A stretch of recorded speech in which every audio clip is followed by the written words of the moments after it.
지난 주말에 저는 밴쿠버에서 지내게 되었는데요. 지난 화요일 밴쿠버의 일정을 모두 마치고 밤늦게 워싱턴 덜러스 공항에 도착해서 꺼놓았던 휴대전화를 켰습니다. 켜자마자 음성 메시지가 떴는데 그동안 위암으로 투병하시던 교우께서 오후 5시에 소천하셨다는 소식이 왔습니다. 임종 전에 꼭 뵙고 싶었는데 하루를 기다려주지 않고 가셨습니다. 한편으로 자 싶으면서도 또 한편으로 누군가 저 위에서 저를 향해서 Welcome to reality 그렇게 소리 지르는 것 같은 느낌이었습니다. 집에 도착하니까 또 다른 부음이 집에 와 있었습니다. 제 아내의 가장 친한 친구의 남편이 세상을 떠났다는 소식이었습니다. 52세의 아주 열정적인 그런 감리교 목사입니다. 저에게도 3년 후배가 되기 때문에 신학교 시절에 보았던 그 모습을 생생하게 기억합니다. 수염이 많아서 아래턱이 늘 검어 보였고 늘 웃으면서 정열적으로 무엇이든 열심히 하는 사람이었습니다. 그는 목회도 잘했지만 주로 사람들이 잘 가지 않는 지역으로 사람들을 데리고 다니면서 선교 활동을 하는데 아주 열심히 있었습니다. 그래서 한 해에도 몇 번씩이나 그렇게 선교 여행을 다녔는데요. 얼마 전에 중국 심양에 또 다른 선교단을 이끌고 갔다가 그곳에서 뺑소니 차에 치여서 중상을 입었고 국내로 호송되어서 치료를 받았지만 지난 화요일 끝내 하나님 곁으로 떠났습니다. 이 일로 인해서 가장 가까이 있던 제 아내는 말할 것도 없고 감리교 많은 목회자들이 충격 속에서 슬퍼하고 있습니다. 그는 선배들에게 사랑받고 후배들에게 존경받는 목회자였기 때문입니다. 하나님 나라를 위해서 열정적으로 일했던 사람입니다. 그런 그가 아직도 손길이 필요한 자녀들 그리고 아내 그리고 교인들을 남겨놓고 너무도 갑작스럽게 세상을 떠났습니다.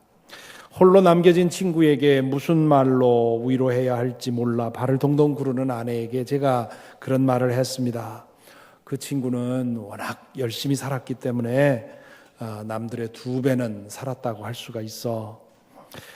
그 말에 아내는 수긍을 했습니다마는 물론 그 말로 그의 이른 죽음을 설명할 수는 없습니다. 그러나 그렇게 생각하니까 조금이라도 위로는 되는 것 같았습니다.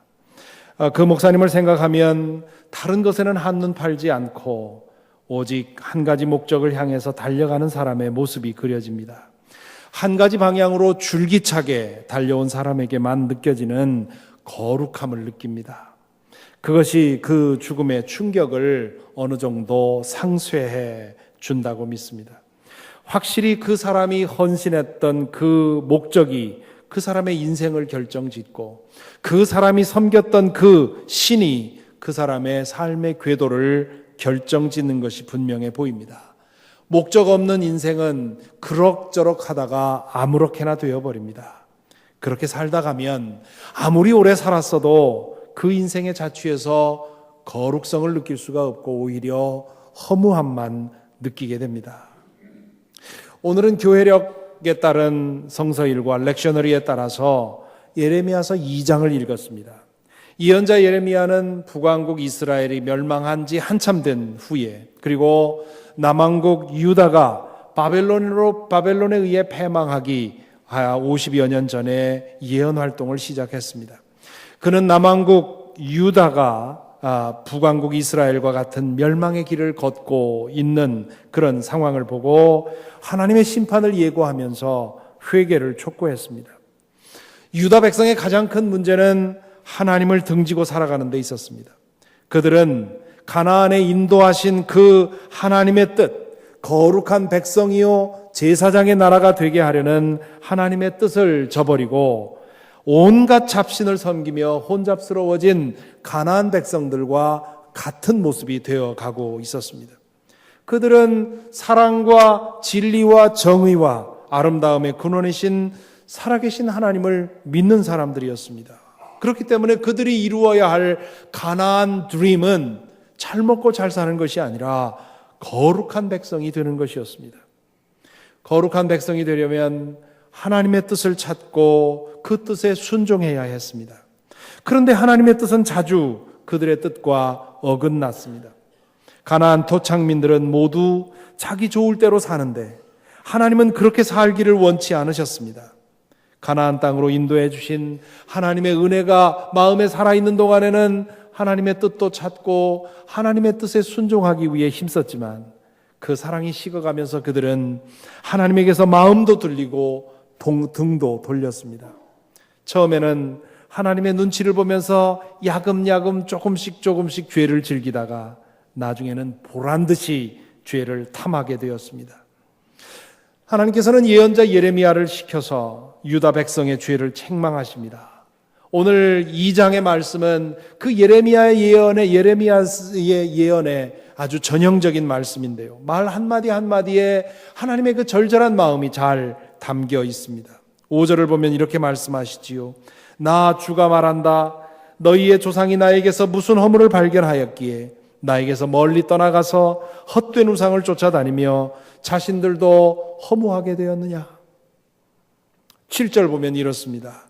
내가 너희를 기름진 땅으로 인도해서 그 땅의 열매를 먹게 하였고 가장 좋은 것을 먹게 하였다. 그러나 너희는 들어오자마자 내 땅을 더럽혔고 내 제산을 부정하게 만들었다.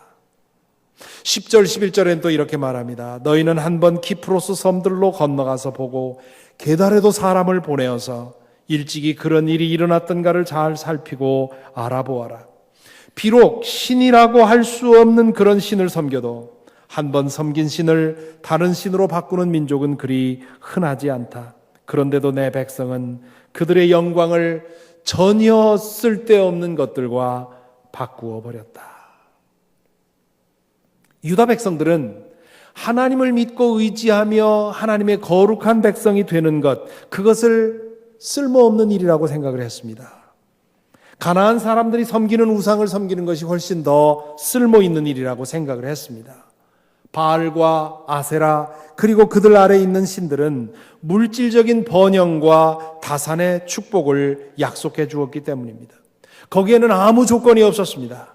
그 신들에게 풍성한 재물을 바치기만 하면 아무리 악하게 살아도 아무리 부도덕하게 살아도 그리고 아무리 제멋대로 행동해도 그 신은 눈 질끈 감고 다산의 축복과 쾌락과 물질을 부어준다고 약속을 했습니다. 유다의 백성은 이 풍요의 신, 이 번영의 신, 이 쾌락의 신을 섬기는 것이 더 쓸모있는 일이라고 생각을 했습니다. 그런데 하나님은 오늘 11절에서 그렇지 않다고 말씀하십니다. 이렇게 말씀하시지요. 내 백성은 그들의 영광을 전혀 쓸데없는 것들과 바꾸어 버렸다. 하나님을 섬기는 것이 아니라 바알을 섬기는 것이 쓸모없는 일이라고 말씀하십니다. 유다 백성은 거룩한 백성이 되기 위해 노력하는 것을 쓸모없는 일이라고 생각을 했는데 하나님은 잘 먹고 잘 사는 것을 위해 힘쓰는 것이 쓸모없는 일이라고 말씀하십니다. 어디 그뿐입니까? 쓸모없는 일을 위해 너희가 살았기 때문에 너희 자신이 쓸모없게 되었다고 말씀을 하시지요. 5절에 이렇게 말씀하시지 않습니까? 헛된 우상을 쫓아다니며 자신들도 허무하게 되지 않았느냐? 우리의 삶은 우리가 무엇을 추구하느냐에 의해 결정됩니다. 또한 우리가 어떤 신을 섬기느냐에 의해 결정됩니다.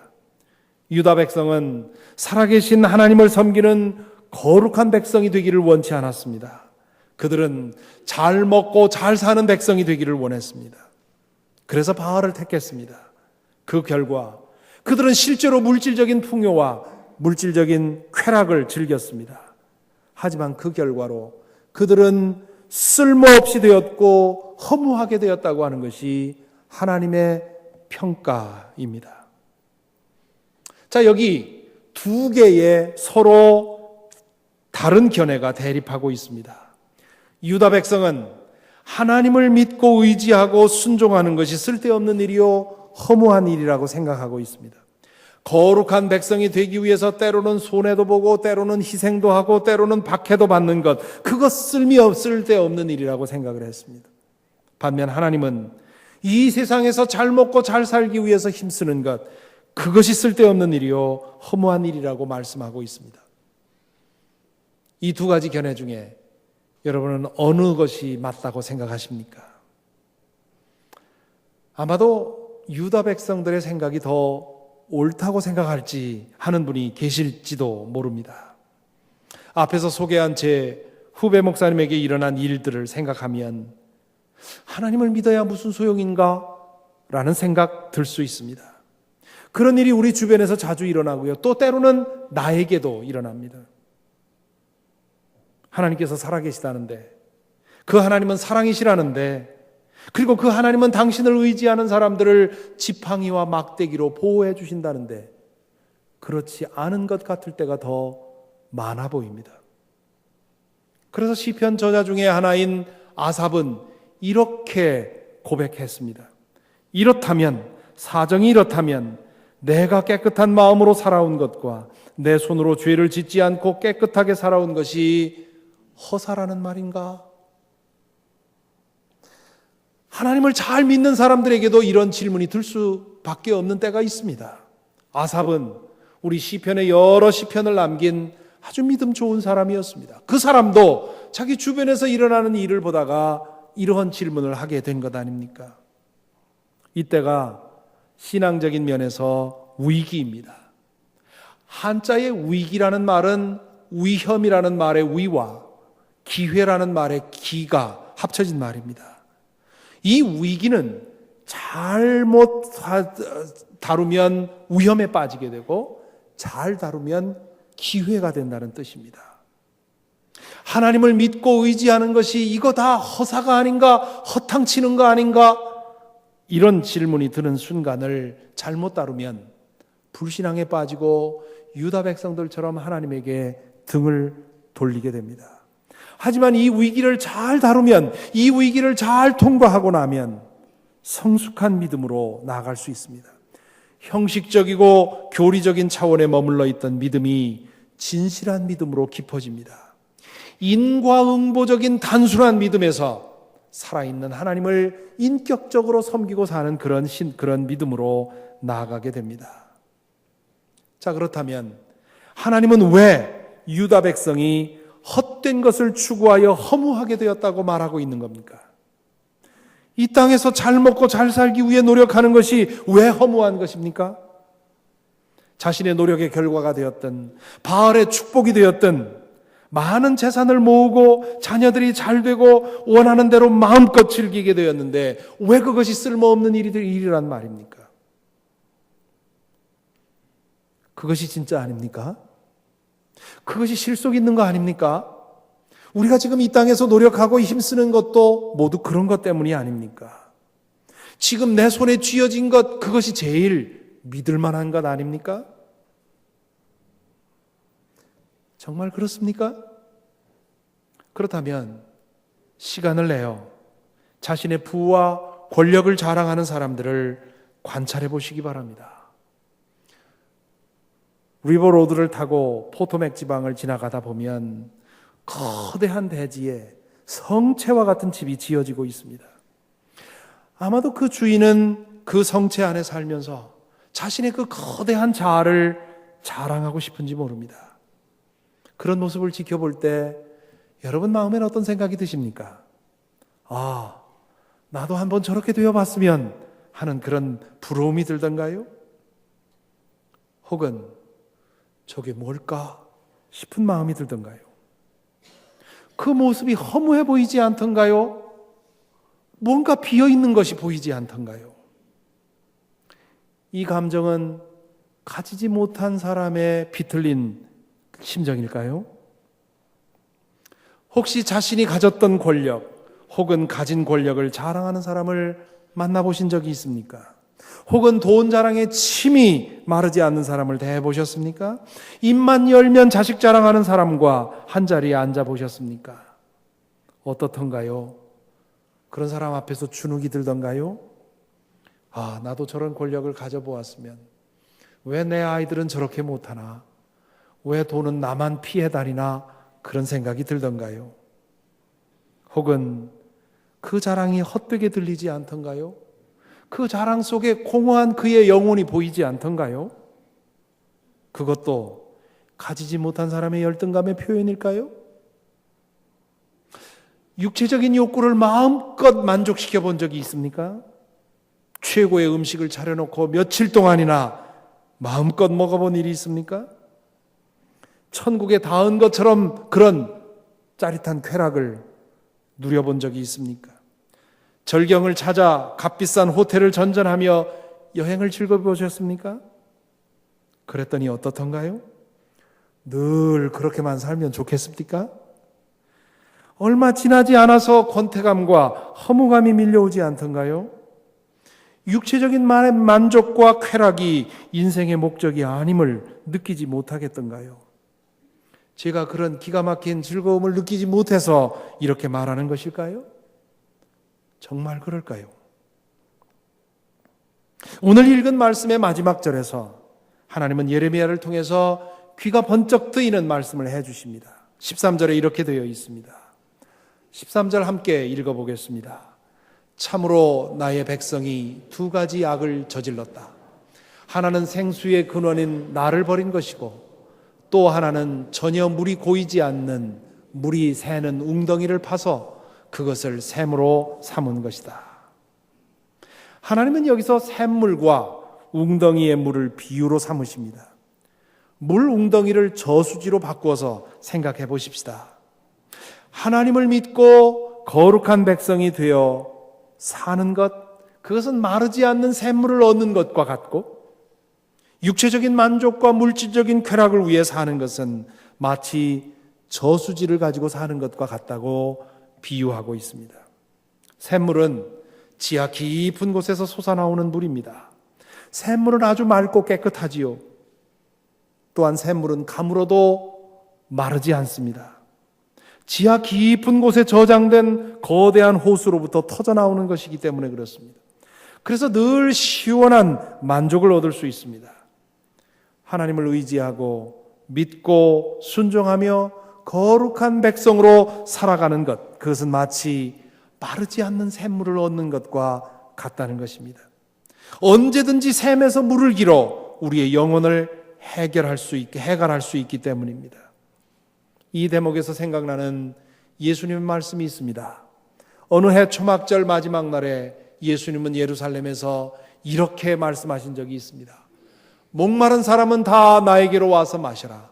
나를 믿는 사람은 성경에 말한 바와 같이 그의 배에서 생수가 강물처럼 흘러나올 것이다. 반면 저수지는 빗물을 저장해 두는 곳입니다. 저장된 물은 마실 수가 없지요. 굳이 마시려면 정수를 해야 합니다. 또한 가뭄이 들면 금세 마르게 되어 있고요. 물이 조금 비가 많이 오면 홍수가 나서 삶을 위협합니다. 만일 저수지가 유일한 식수의 원천이라면 그 사람은 늘 위험 가운데 있다고 볼 수가 있습니다. 이런 빛에서 보면 육체적이고 물질적인 쾌락과 만족을 저수지 물에 비유한 것은 매우 적절한 일이라고 볼 수 있습니다. 물질적으로 번영하는 것, 돈을 많이 버는 것, 세상적으로 유명해지는 것, 자식이 잘 되는 것, 권력을 가지는 것, 건강해지는 것, 예뻐지는 것, 공부 잘하는 것, 잘 먹고 잘 사는 것, 값비싼 여행을 즐기는 것, 육체적인 쾌락을 누리는 것, 이 모든 것들은 저수지의 물과 같다는 것입니다. 그것은 잠시 즐거움과 만족감을 주지만 그러나 그것만으로 살면 쉽게 권태감을 느끼고 지치게 됩니다. 뿐만 아니라 이것들은 마치 저수지의 물처럼 흘러 넘쳐서 우리의 삶을 위협하기도 하고 바닥까지 말라서 우리를 고통스럽게 만들기도 합니다. 유다 백성들은 저수지의 물만 가지면 충분하리라고 착각했습니다. 물질적인 번영으로 육체적인 쾌락을 만족시키는 것으로 충분히 행복할 것이라고 믿었습니다. 이 세상에서 잘 먹고 잘 사는 것이 전부라고 생각했습니다. 그래서 샘물을 버렸습니다. 하나님 안에서 안식을 얻고 그분에게 힘을 얻으려 하지 않았습니다. 그분의 뜻을 찾고 그분의 뜻에 순종하려 하지 않았습니다. 하지만 그들은 곧 영적인 기갈에 지치게 되었고 그들의 희망이던 저수지의 물은 머지않아 고갈되어 버렸습니다. 우리의 삶을 위해서는요, 저수지 물도 필요하고 샘물도 필요합니다. 저는 시골에서 살아보아서 잘 압니다. 좋은 샘물을 가진 사람에게도 저수지 물이 필요합니다. 저수지 물은 나름대로 용도가 있습니다. 농작물을 키우는 데는 샘물보다 저수지 물이 훨씬 더 좋습니다. 가축을 기르는데도 저수지 물이면 충분합니다. 샘물은 없고 저수지만 있다면 그 사람은 늘 갈증에 시달리게 될 것이고 건강에도 위협을 받을 것입니다. 반면 샘물은 있는데 저수지가 없다면 생명에는 지장이 없겠지만 생활에는 많은 불편이 있을 것입니다. 주님께서 우리에게 요청하시는 것은 저수지의 물을 다 버리라는 것이 아닙니다. 우리는 영적인 존재이며 하나님 나라의 시민이지만 동시에 육체적인 존재요, 하루 세 끼 밥을 먹어야 하는 존재입니다. 그렇기 때문에 어느 정도의 물질이 있어야 하고요, 우리의 육신의 욕구는 어느 정도로 충족되어야 합니다. 이 세상의 권력은 잘만 활용하면 유익한 도구가 될 수 있고요, 유명해지는 것에도 거기에도 위험은 있지만 그러나 잘 활용하면 유익하게 사용할 수 있고요, 많은 돈은 유익하게 사용할 수 있는 강력한 힘이 될 수 있습니다. 건강해지는 것은 하나님께서도 기뻐하시는 일이고 결혼의 제도 안에서 사랑을 나누는 것도 아름다운 일입니다. 자식이 잘 되는 것 축하할 일이고 축하받을 일이고요, 때로 좋은 곳으로 여행하는 것도 나쁘다 할 수 없습니다. 하지만 그것이 저수지물이라는 것만은 알아야 합니다. 인간은 그것만으로는 만족될 수 없는 존재라는 것을 기억해야 합니다. 저수지의 물은 흘러넘치기도 하지만 자주 마릅니다. 우리 영혼의 진정한 만족은 오직 생수의 근원이신 하나님에게만 있습니다. 하나님 안에서 진정한 만족을 찾는 것이 곧 생수를 마시는 일입니다. 이 세상에서 잘 먹고 잘 사는 것이 아니라 하나님의 백성으로서 거룩하게 사는 것이 우리의 목적이 되고 또한 그렇게 살도록 힘쓸 때 우리에게는 마르지 않는 생수가 터져나는 것입니다. 생수를 통해서 진정한 만족을 얻으면 저수지 물에 목매지 않고 살게 됩니다. 저수지 물이 넘친다고 해서 교만해지거나 자랑 삼아 떠들지 않습니다. 저수지 물이 부족하다고 해서 그것 때문에 절망하거나 한탄하지 않습니다. 저수지 물에 대해서는 자족하면서 샘물에 만족하면서 살아가게 되지요. 그럴 때 물질로부터 자유하게 되고요, 물질의 노예가 아니라 주인으로 살게 되고요, 하나님 나라를 위해 물질을 사용할 수 있게 됩니다. 2주일 전 신학생 목회자 멘토링 컨퍼런스를 섬기느라고 한 사나흘 동안 침묵과 기도와 묵상에 충분한 시간을 보내지 못했습니다. 그러는 사이에 저의 영혼이 점점 목말라가고 있었던가 봅니다. 목요일 새벽 기도회를 마치고 저의 기도의 자리에 앉아 기도를 시작했는데 샘물의 목을 축인다는 것이 이런 것임을 새삼 경험을 했습니다. 충분한 시간 기도하고 난 다음에 저의 영혼에 말할 수 없는 기쁨이 들어찼습니다. 그래서 그 기쁨을 다음과 같은 기도문을 써서 저의 페이스북에 올렸었습니다. 며칠 만에 강단 뒤 내 기도의 자리에 앉다. 아, 여기가 내 자리다. 나는 여기에 있어야 나다. 이 자리에 앉을 때 내가 바로 보인다. 여기가 내 우주의 중심이다. 여기 앉으니 세상이 바로 보인다. 나를 위협하던 거대한 근심들이 바람 빠진 풍선처럼 쪼그라든다. 여기가 어머니의 품이다. 이곳에 앉으니 따뜻한 품이 나를 감싸고 나는 어린아이처럼 그 품을 파고든다. 아, 여기서 죽어도 좋겠다.